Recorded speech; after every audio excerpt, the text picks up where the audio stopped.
You are sitting on a couch. The TV is off. Your phone is in the other room. Within 3 minutes, a physical itch starts crawling up the back of your neck. You feel agitated, restless. You think you just need something to watch. But you are actually experiencing one of the oldest survival mechanisms in human history. Most of us misunderstand what boredom actually is. We treat it like a luxury problem, a modern inconvenience, a symptom of having too much free time on a Sunday afternoon. We think of it as an empty space, a quiet void waiting to be filled with entertainment. But that is not what your brain is doing. Your brain is not empty, it is screaming. Boredom is not a passive state, it is an active, aggressive biological drive. It is an alarm system running in the deepest background of your consciousness, engineered by millions of years of evolution to do exactly one thing: make you uncomfortable. It is a biological cattle prod, and it works so incredibly well that human beings will do almost anything to turn it off, even if it hurts them. In 2014, a psychologist named Timothy Wilson at the University of Virginia designed an experiment that exposed just how terrified we are of our own minds. He brought volunteers into a laboratory room. The room was completely bare. There were no windows to look out of, no pictures on the walls, no books, no magazines, no pens, and absolutely no phones. He gave them a single, simple instruction: sit in the chair, stay awake. Entertain yourself with your own thoughts for just 15 minutes. But there was a catch. On the table next to the chair was a small button. Before the experiment started, the researchers let the participants press it. It delivered a sharp, highly painful electric shock. Every single person agreed that the shock was intensely unpleasant.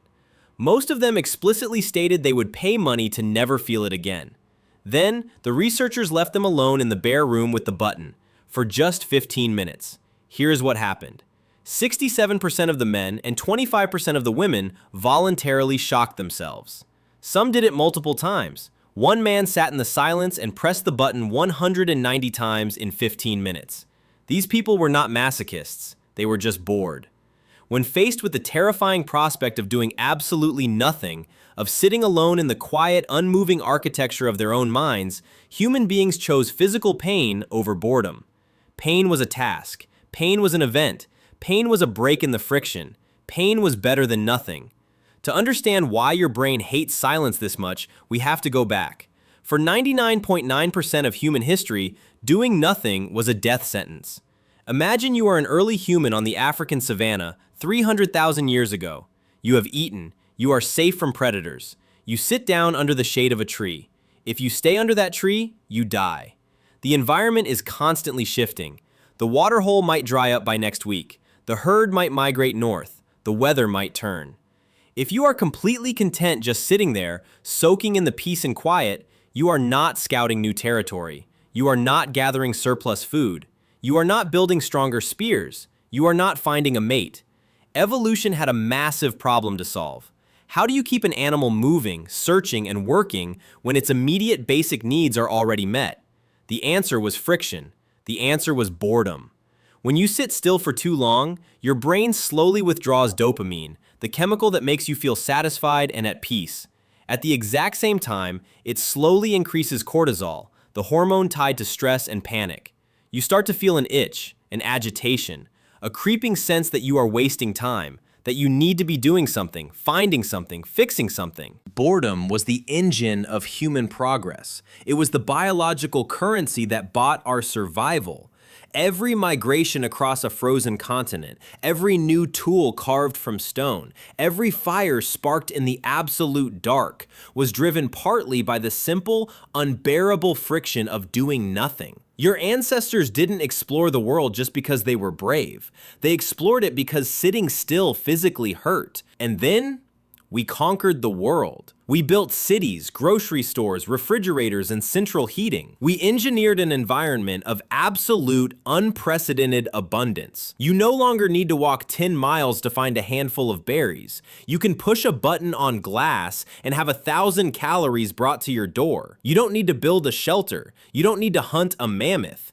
The world changed. But your brain didn't. You inherited their bodies. You inherited the exact same nervous system, running the exact same ancient software. Your brain still believes with absolute certainty that if you are not doing something, you are going to die. so it sounds the alarm. But here is the paradox. When your ancient ancestors felt that itch, they had to do something difficult to resolve it. They had to weave a basket, track an animal, or map a new piece of terrain. Resolving boredom required immense physical and mental effort, and that effort built human civilization. Today, you don't have to build anything, because over the last 20 years, we have built the most efficient boredom-killing machinery in the history of the world: the infinite scroll. TikTok, Instagram, YouTube, Twitter. We took that ancient, life-saving drive and we hijacked it. When the itch of boredom starts to rise, you don't build a tool or explore a forest.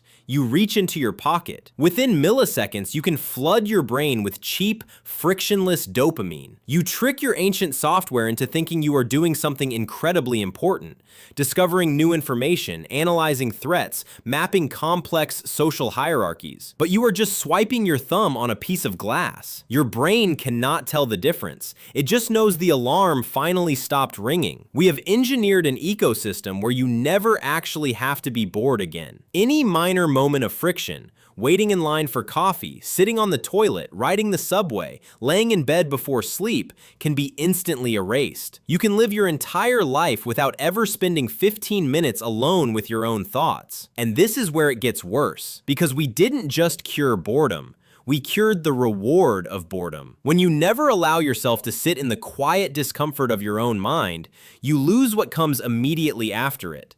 Boredom is the gateway to deep thought. It is the required toll you must pay to reach creativity. When your brain is completely starved of external input, it fights it at first. It gives you the itch, but if you hold out, if you just sit there, it eventually turns inward. It starts connecting old, forgotten memories. It starts solving background problems. It starts imagining future scenarios. It starts to daydream. Every great novel, every scientific breakthrough, every profound realization you have ever had about your own life required a moment of empty space to breathe. But we are paving over the empty space. We are filling every quiet second with neon noise. We traded the friction of boredom for the comfort of endless distraction, and most of us never even knew it was gone. Tonight, you will probably find yourself sitting on the couch. The TV will be off. You will feel that familiar, ancient itch crawling up the back of your neck. Your hand will instinctively reach into your pocket for your phone to shut it off. Stop.